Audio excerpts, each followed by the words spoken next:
a couple months ago, I uploaded the final Guilty Pleasure movie for review.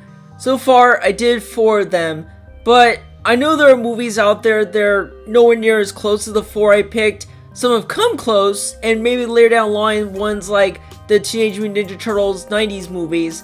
But I wanted to do 2 movies for the video, Ghostbusters 2 and Home Alone 2, Lost in New York. Yeah, interesting choices to pick them since they're both sequels. And random side note, I realized both Ghostbusters 2 and Home Alone 2 were shot in New York. And yeah, they did have the World Trade Center. This was pre 9/11. Anyways, as you can see, these 2 movies are hard to be on my Guilty Pleasure movies list, and I'll explain why in this video.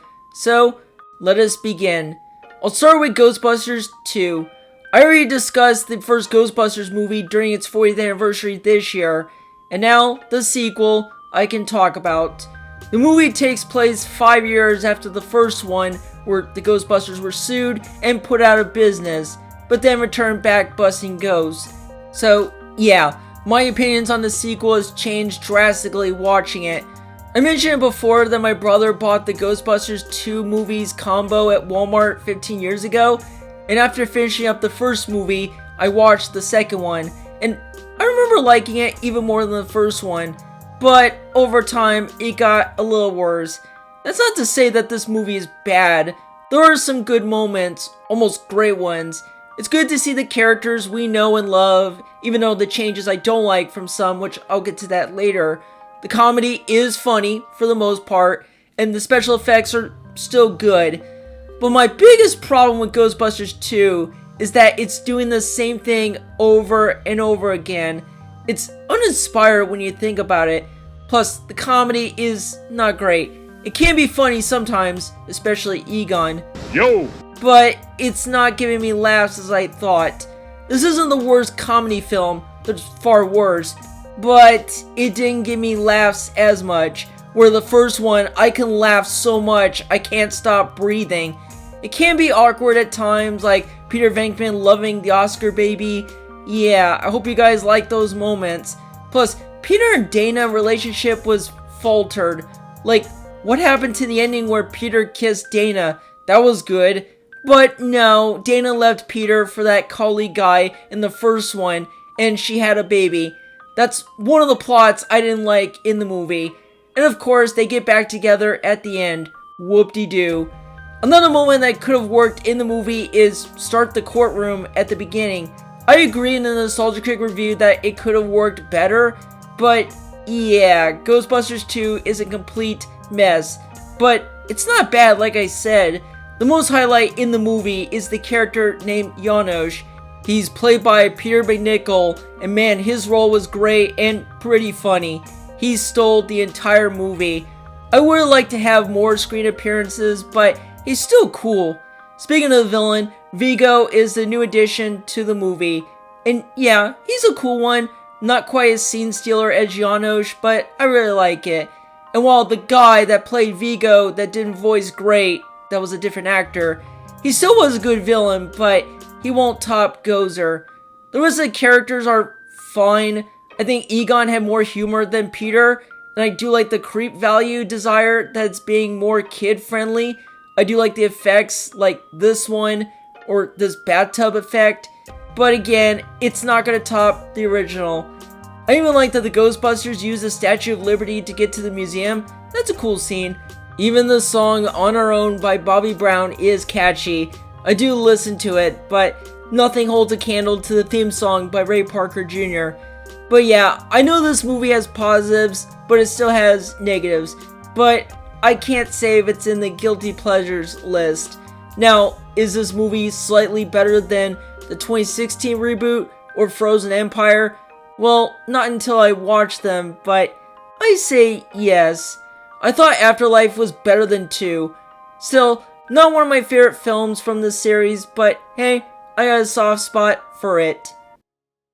Now, on to Home Alone 2. I discussed about Home Alone in other videos, so when I heard Home Alone got a sequel, I went, can't wait to watch it. I watched it on TV about mid-2000s, and yeah, I remember liking it. Again, like Ghostbusters 2, the movie got a little worse. Out of the Home Alone sequels, this is probably the better one.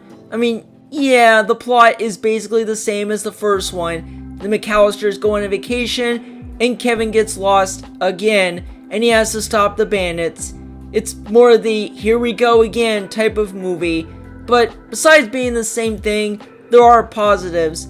It's cool to see the rest of the cast play the characters again. I like some of the shots of Christmas in New York, and yes, it can be funny sometimes, but besides the old characters in the previous movie, we have Tim Curry playing the concierge. He is the stealer of the movie. Much like Pyramid Nickel, every time Tim Curry appears, he always makes the film better from him. I mean, Rob Schneider's funny as the bellhop, and the lady is fine, I guess, but Tim Curry as the concierge is fantastic. The only new character I wasn't a fan of in the movie, and that is the pigeon lady. I mean, Brenda Fricker was a good choice to play the role, and I did like she almost had a creep factor, but I didn't care for her or what happened in her life. Plus, the scene where Kevin and Pigeon Lady talk to each other is pretty boring. My brother and I would literally fast forward that scene. Now, in the first Home Alone movie, that worked a lot better with Old Man Marley talking to Kevin at church, in which, yeah, it may be boring as a kid, but as an adult, you'll get why and you're interested.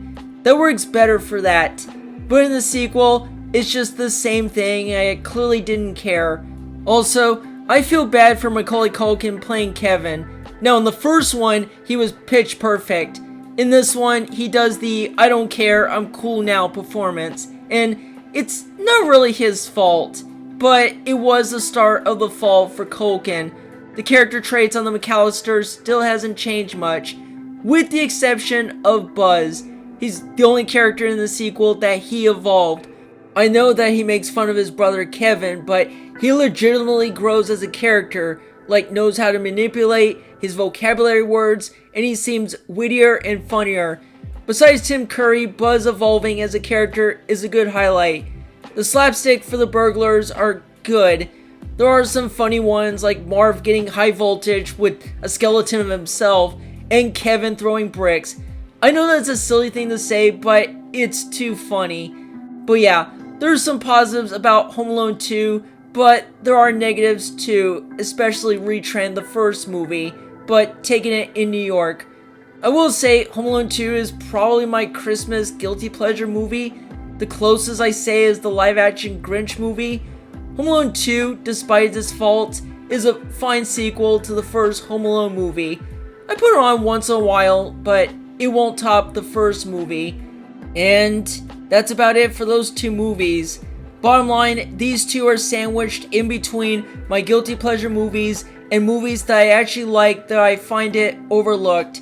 These two movies are very flawed, but there are some things that have soft spots that I can't deny. There may be some out there, but these are the two that I can think of. That is all for the video about Ghostbusters 2 and Home Alone 2. And speaking of Home Alone, Media Memories of that is coming, and it's finally getting close to the end of the series. Only 2 left. I will see you all for the next videos.